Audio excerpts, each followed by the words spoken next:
নমস্কার, সবাই কেমন আছেন? আমি সোমা, কানাডা কথার আরেকটি নতুন ভিডিওতে আপনাদের সবাইকে স্বাগত। এই ভিডিওটা ছিল আগের সপ্তাহে। এখন তো এখানে মোটামুটি টেম্পারেচার একটু একটু করে বাড়তে শুরু করেছে, তার সাথে সব বরফগুলোও গলতে শুরু করে দিয়েছিল। অনেকটা কিন্তু বরফ গলে চারিদিক পুরো ফাঁকাও হয়ে গিয়েছিল, কিন্তু হঠাৎ করে রাত থেকে প্রচণ্ড পরিমাণে স্নোফল শুরু হয়েছে। আর সকালে ঘুম থেকে উঠে দেখি চারিদিকটা প্রায় স্নোতে কভার হয়ে গিয়েছে, একদম সাদা চাদরে ঢেকে গিয়েছে। আর নভেম্বর মাসে যখন প্রথম স্নোফল হয়েছিল যেমন দেখতে লাগছিল, ঠিক আজকের সকালটাও সেই রকম দেখতে লাগছে। তবে কি বলুন তো, এখন তো আর সেই আগের মতন অত স্নোফল হয়নি, বা অনেক দিন ছাড়া ছাড়া একটু একটু স্নোফল হয়, তাই আজকের স্নোফলটা দেখতে ভালো লাগছে। আর এটাই হয়তো এই বছরের শেষ স্নোফল, এতটা বড় বা এতটা বেশি পরিমাণে। এরপরে স্নোফল হলেও হয়তো এতটা পরিমাণে হবে না। মাঝখানে কয়েকদিন শরীরটা খারাপ ছিল, তাই সেভাবে ভিডিও করে উঠতে পারিনি। আর এই সময়টাতে ওয়েদার চেঞ্জ হচ্ছে তো, তাই সবারই একটু সর্দি কাশি জ্বর এইসব তো লেগেই আছে। আর এখানে আজকে যেহেতু সব বাচ্চাদের স্কুল ছিল, সকালবেলা উঠেই সব বাচ্চারা স্কুলে যাচ্ছে। আর এইদিকে আমাদের অ্যাপার্টমেন্টে স্নো মুভিং কারটাও এসে গেছে সব স্নোগুলো ক্লিন করার জন্য। আর যেহেতু সবার স্কুল আছে, অফিস আছে, আর এদিকে গাড়িগুলো তো পুরো স্নোতে কভার হয়ে গিয়েছে। তো এখানে যেটাই প্রথম কাজ করতে হয় সকালে, যাদের গাড়ি আছে গাড়ির স্নোগুলোকে ক্লিন করা। তবে যেহেতু প্রথম সেই বরফ পড়ার মতন এই বরফগুলো একদম ঝুরঝুরে বরফ, তাই এগুলো সবাই ক্লিন করতে সুবিধা হয়। আর এদিকে দেখুন সামনে আমাদের বাড়ির এখানে গাড়িটা ক্লিন করছে, দুটো বাচ্চা স্কুলে যাবে, তাই জন্য গাড়িগুলোকে ক্লিন করে নিচ্ছে।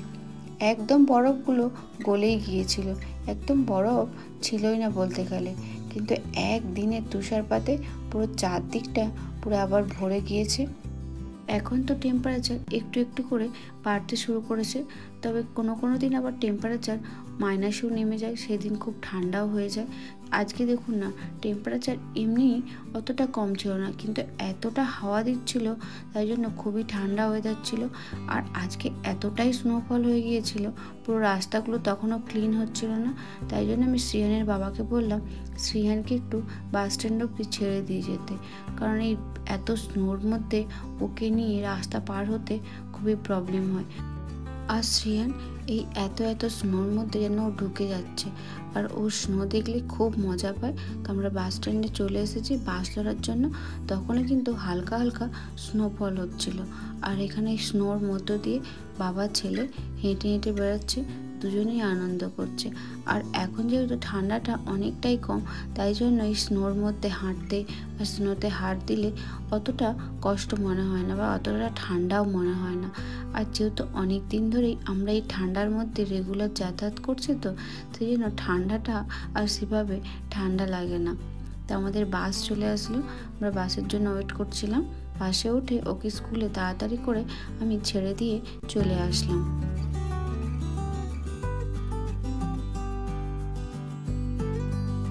আর এইখানটা আমার ছেলের স্কুলের সামনের যে ফাঁকা মাঠটা ছিল, একদিনে কত পরিমাণে বরফ জমে গেছে। আর এখানে কোনো চলার রাস্তা অবধি ছিল না, পুরো যেন খুব কষ্ট করে ওর স্কুলে গেলাম।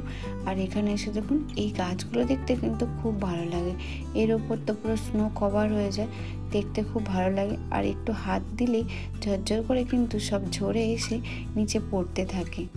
আর এটা ছিল আমার ছেলের স্কুলের পাশে যে জায়গাটা সেইখানে। তবে এই দিকটাতে আবার সেভাবে গাছগুলোতে স্নোগুলো নেই, হয়তো সকালে হালকা হালকা হাওয়াও দিচ্ছিল তো, তাই জন্য এই দিকটাতে সব স্নোগুলো প্রায় ঝরেই পড়েছে। তবে কিন্তু দেখতে ভালো লাগছে, কিছু কিছু গাছে অনেকটা স্নো আছে, আর কিছু কিছু গাছে কিছুটা ঝরে পড়েছে।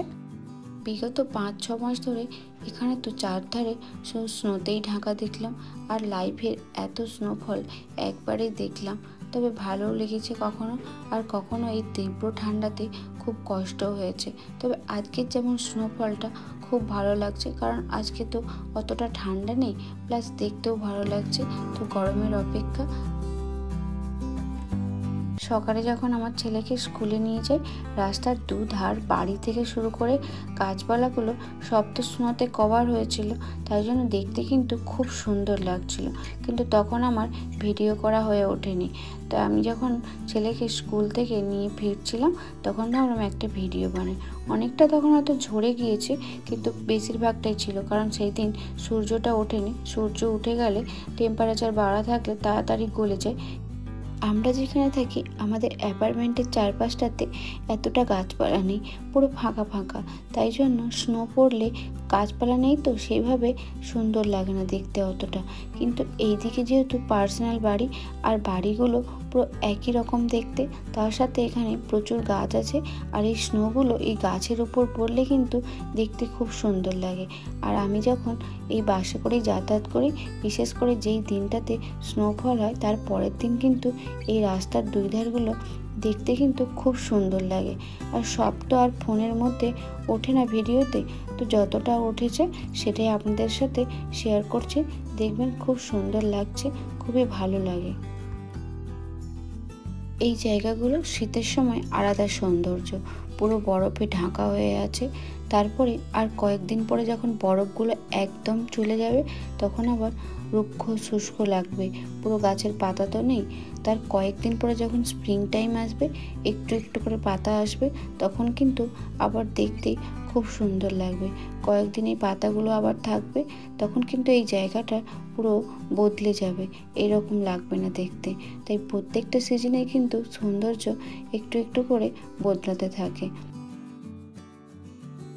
এইখানে যে পার্সোনাল হাউসগুলো, এই হাউসগুলো দেখুন সামনেটাতে শুধু ক্লিন করে রেখেছে নিজেদের চলাফেরার জন্য, বাকি রাস্তাতে কিন্তু এখনও সেভাবে স্নো ক্লিন করা হয়নি। আর এখানে বাড়ির সামনে কিন্তু স্নোটা ক্লিন করতেই হবে, একদম ম্যান্ডেটারি। আর আমি যখন শ্রিয়ানকে স্কুলে ছাড়তে গিয়েছিলাম সকালে, একদমই স্নোটা ক্লিন হয়নি, তখন রাস্তা পুরো এগুলো ভরেছিল, রাস্তা দেখা যাচ্ছিল না। তার উপর দিয়ে আমি খুব কষ্ট করে করে ওকে স্কুলে ছাড়তে গিয়েছিলাম, কিন্তু আমি যখন ওকে আনতে যাই সেই সময়টাতে এখানে রাস্তাতে স্নোগুলো ক্লিনও করা হচ্ছিল। এর মধ্যেই একটা ভালো খবর কি, শীতটা ধীরে ধীরে চলে যাচ্ছে, গরম ধীরে ধীরে আসতে শুরু করছে। গরমেরই অপেক্ষা। আর যেহেতু এই বছরে শীতটা ছিল আমাদের প্রথম শীত, তাই জন্য একটু তো কষ্ট হয়েছে। তবে ধীরে ধীরে এই ঠান্ডার মধ্যে থাকতে থাকতে আমরাও অনেকটা ঠান্ডাটা সহ্য করতে শিখে গিয়েছি। এখন যেমন মাইনাস টেম্পারেচার হলে সেইভাবে কেমন কিছু মনে হয় না, যেহেতু প্রত্যেক দিনই আমি শ্রিয়ানকে নিয়ে বের হই, তাই জন্য এই টেম্পারেচারটার সঙ্গে অনেকটা অ্যাডজাস্টও করে নিয়েছি। আজকের ভিডিওটি এখানেই শেষ করলাম, সামনে আরও অনেক নতুন নতুন ভিডিও নিয়ে আসবো। আজকের ভিডিওটি ভালো লাগলে অনুগ্রহ করে একটু সাবস্ক্রাইব করে নেবেন, সাথে আপনার বন্ধুদের মধ্যে শেয়ার করে দেবেন প্লিজ। আর লাইক কমেন্টে জানাবেন কেমন লাগলো আপনাদের। সবাই ভালো থাকবেন, ধন্যবাদ।